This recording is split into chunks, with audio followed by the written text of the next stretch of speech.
Lutte près d'un ruisseau. Tel est le titre du thème qui nous est proposé comme réflexion cette semaine à partir de quelques chapitres de la Genèse. Et pour ce faire, je suis accompagné de deux pasteurs, le pasteur Jétro Camille, bonjour. Bonjour. Et le pasteur Olivier Rigaud, bonjour. Bonjour. Mais avant de poursuivre, je vous invite à prier avec le pasteur Jétro. Dieu notre Père, nous venons auprès de toi pour trouver auprès de toi le discernement, la clarté et la soif d'apprendre de toi. Au nom de Jésus-Christ, Amen. Amen. La leçon qui nous est proposée nous parle essentiellement de Jacob, de ses péripéties, de son séjour qui durera 20 ans chez son oncle Laban.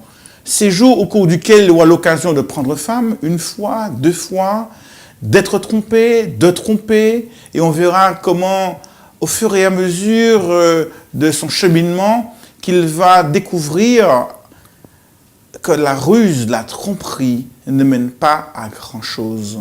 Il sera victime de cette tromperie également parce que son oncle Laban aura l'occasion de changer son salaire, de lui donner une femme qu'il n'avait pas désirée, etc. Jusqu'au point de rupture où finalement, même ses beaux-frères le porteront sur lui un regard de jalousie. Il avait fui la famille paternelle 20 ans plus tôt parce qu'il avait usé de ruse et de tricherie. Et là maintenant, après 20 années à tricher et à se faire truander, eh bien, il va arriver au point où il va trouver nécessaire, une fois de plus, de fuir de chez son oncle Laban avec ses femmes, ses enfants, ses serviteurs et ses troupeaux. Une vie qui n'aura pas été facile. Une vie où Jacob, jusqu'au bout, a cherché à obtenir, à acquérir, à devenir riche par la tricherie. Il le fera jusqu'à ce point, jusqu'à cette nuit en particulier, où il va se sentir piégé. Tout retour en arrière lui était interdit, puisqu'il avait conclu avec son oncle Laban un contrat. Je n'irai pas au-delà de ce symbole, de ce monceau, de cet autel pour te faire du mal, et tu ne viendras pas, toi non plus, au-delà de ce monceau pour me faire du mal. Retourner en arrière, ce serait retourner se mettre entre les mains de son oncle Laban, avec toutes les conséquences que cela pouvait avoir pour lui. Et aller de l'avant, c'était aussi un grand danger, puisque ne voit-il pas que son frère Ésaü venait à sa rencontre à la tête d'une armée de 400 soldats. Pour la première fois de sa vie, Jacob ne peut plus fuir. Pour la première fois de sa vie, Jacob se sent cerné, comme dans un cul-de-sac. Il ne peut plus reculer, il ne peut plus avancer.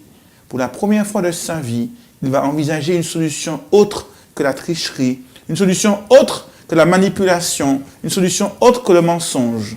Peut-être était-il temps pour lui de s'abandonner entre les mains du Dieu de son grand-père, du Dieu de son père Isaac, du Dieu créateur des cieux et de la terre. Là, près d'un ruisseau, Jacob, toute la nuit, va lutter. Je ne te laisserai pas aller, que tu ne m'aies béni. Jétro, il avait été béni déjà 3 fois. Béni en voulant la bénédiction de son frère, béni par son père lorsqu'il quittait la maison paternelle, béni dans ce songe par l'Éternel lui-même du haut de l'échelle de Jacob, et là encore, il désire être béni.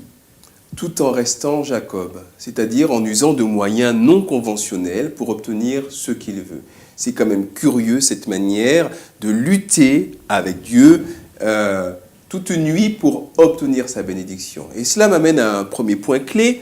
Finalement, contre qui devons-nous lutter pour obtenir la bénédiction? Parce qu'évidemment, la bénédiction n'est pas quelque chose qui s'arrache. La bénédiction réelle, celle qui bénit réellement, n'est pas quelque chose qui se vole, qui s'obtient par la force, par l'extorsion. Ce n'est pas quelque chose qu'on arrache. C'est quelque chose qui s'échange dans la bienséance, dans la liberté et dans la compréhension mutuelle. Alors, ce passage-là va donner lieu, d'ailleurs, on va voir que s'il est béni, il grandit petit à petit. Dans Genèse 28, je vais donc, après cette extraordinaire nuit qu'il vit, je vais donc au verset 17, après avoir vu ce rêve et cette échelle extraordinaire, il dit « Certainement l'Éternel est en ce lieu, et moi je ne le savais pas. » Il eut peur et il dit « que ce lieu est redoutable. C'est ici la maison de Dieu, c'est ici la porte des cieux. Et Jacob se leva de bon matin, il avait pris la pierre dont il avait fait son chevet, il l'adressa pour son monument, et il versa de l'huile à son sommet. Il donna à ce lieu le nom de Béthel, mais la ville s'appelait auparavant Luz. Et voilà, écoutez bien maintenant. Jacob fit un vœu en disant, « Si Dieu est avec moi et me garde pendant ce voyage que je fais, s'il me donne du pain à manger et des habits pour me vêtir, et si je retourne en paix à la maison de mon père, alors l'Éternel sera mon Dieu, cette pierre que j'ai dressée pour monument sera la maison de Dieu, et je donnerai la dîme de tout ce que tu me donneras. » On est quand même dans le commerce. On est quand même dans une relation qui n'est pas encore une relation d'amour inconditionnel, quelles que soient les circonstances, quelles que soient les conditions. Seigneur, je te suivrai. Jacob n'en est pas arrivé là. Hein. Il y a plusieurs si. Si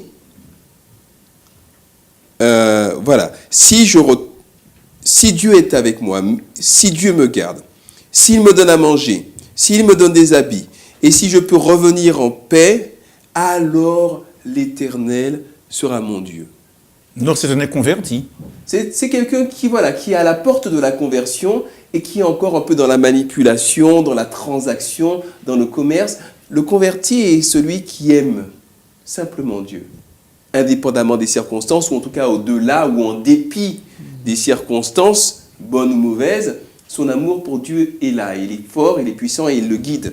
Celui qui est en cours de conversion est encore dans la propitiation. Je vais faire des choses, je vais faire une pierre pour l'Éternel, je vais mettre un peu d'huile dessus, comme si vraiment une pierre avec un peu d'huile dessus est susceptible d'impressionner Dieu, qui se dit « Ah, on m'a fait un autel, je fais une bonne affaire. » Voilà, il est encore dans la conception selon laquelle Dieu peut être en train d'acheter l'adoration et qu'on peut donc par conséquent acheter Dieu en l'adorant, en lui créant des autels.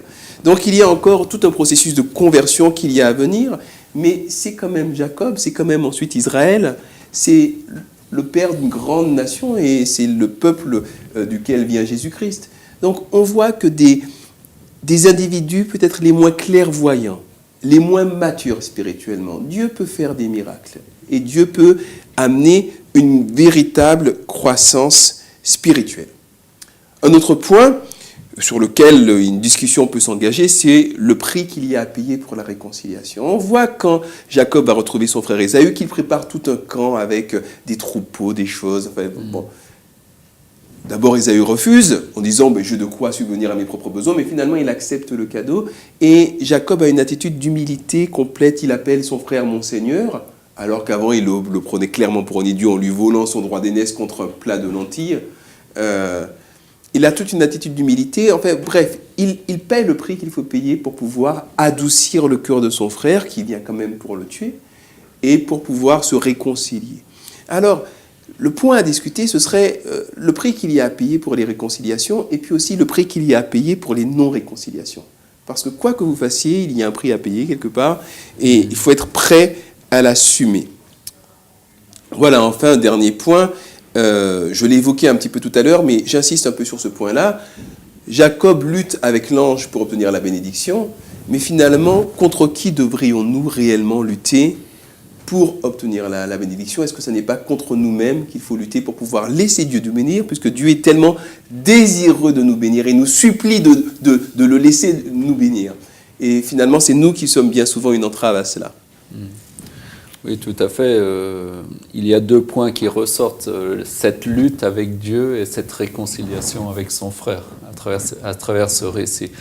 Ce combat, Jacob va se faire appeler Israël, c'est-à-dire son nom c'est Israël, celui qui combat avec Dieu.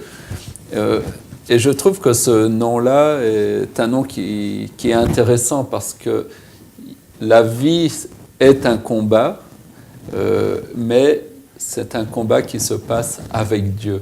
Et ça renvoie un peu à le texte de Paul dans 2 Corinthiens 12 qui dit que c'est celui qui est faible qui est fort.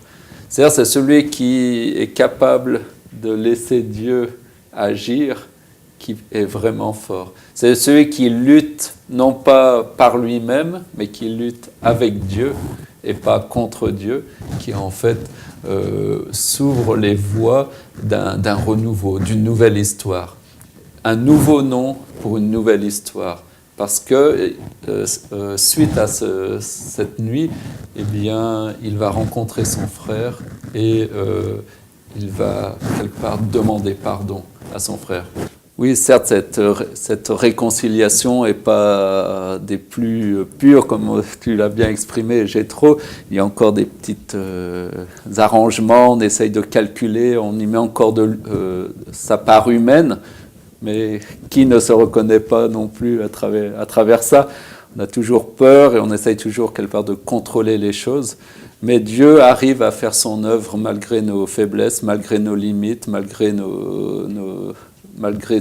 tout ce qu'on est. Et il arrive à accomplir son œuvre si malgré tout, nous lui faisons confiance. Inviter les jeunes à réaliser qu'il n'est jamais trop tard pour réparer ce qu'on a abîmé. Inviter les jeunes à se mettre en marche dans des démarches de réconciliation envers leurs frères, envers un ami, envers un parent. C'est quelque chose d'important. De passer un moment ensemble pour prier et demander de pouvoir, à l'image de Jacob, malgré les dérapages nombreux, être acteur vers la réconciliation. Jacob se réconcilie à tous les niveaux. Il se réconcilie avec Dieu. Il reçoit le pardon de Dieu. Il se réconcilie avec lui-même à travers ce pardon. Et il se réconcilie avec son prochain, avec son frère. Inviter les jeunes à pouvoir vivre cette expérience de la réconciliation et de l'espérance qui s'attache à la foi avec Dieu. C'est une belle histoire, histoire de pardon, histoire de réconciliation, histoire de repentance. Jacob l'a fait à 65 ans. Le petit-fils d'Abraham, le fils d'Isaac, a attendu 65 ans pour se repentir et accepter le Dieu de ses pères comme son Dieu. Il y a toujours de l'espoir. Alors même pour nos enfants qui ont quitté, qui sont éloignés, même pour nos amis, pour nos parents, pour tous ceux qui cherchent encore, il n'est jamais trop tard. Ce message d'espoir, je crois, est un message que nous pouvons partager avec nos jeunes et avec tous. Bonne étude et à la prochaine.